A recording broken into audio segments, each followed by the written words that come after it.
Hey there, Diane Conklin with CompleteMarketingSystems.com. I've said this for a long time. I think one of the hardest things about being a business owner is team and staff and keeping, the help and keeping good people. So I'm going to share something with you and a lesson that I've learned. And sometimes, unfortunately, I have to learn lessons multiple times before they stick. But when you get good people, I want to caution you. I have a tendency to, as a friend of mine says, I have a big mouth. But I have a tendency to want to share good things and good people. And so when I find somebody that's really good, because I do most of my stuff with independent contractors, I'll refer clients to people. I will let people come and see on a bigger scale what I'm doing in my business, to my events, and give them access to things. And I think that's a prudent thing to do, because the more people understand your business and they know what you're doing, they have more buy-in. They have a bigger chance to make an impact with you. And I think that's what you want.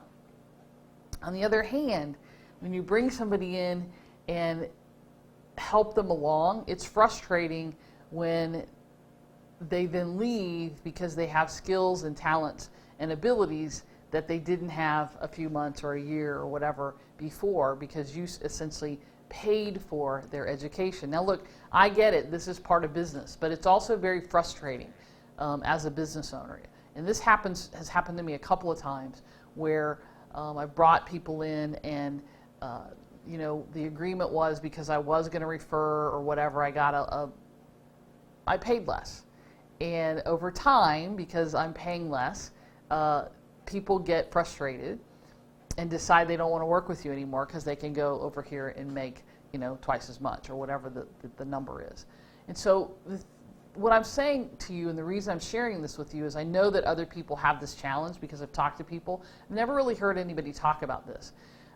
It's hard sometimes too for me when you get somebody who owns their own business and they're helping you, so a virtual assistant or an online business manager. Sometimes I find it challenging because as business owners, we think we have the answers. And so if I think I have the answer and I know how I want things done in my business, and you think you have the answer in a different format or a different way, sometimes there's a little bit of this butting of heads. And for most of us as business owners, we want to be the boss, right? And so that, do the thing for me. So what I'm saying is just really be careful how you handle this and what you do when you have outside people, and you try to help them grow, and you try to help them learn, and you try to help them build their businesses.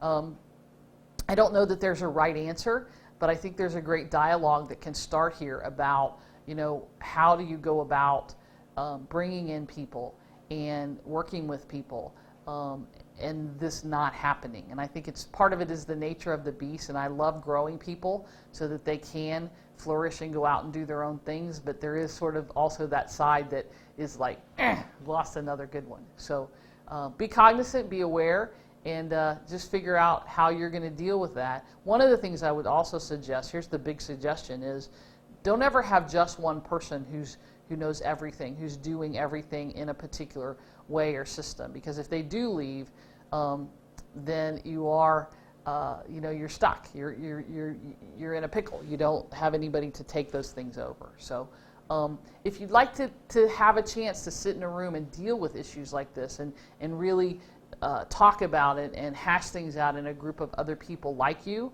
then go to implementationcoachingevent.com, check it out, and I'd love to see you in Atlanta for our next event. Again, implementationcoachingevent.com. I'm Diane Conklin. We'll see you next time.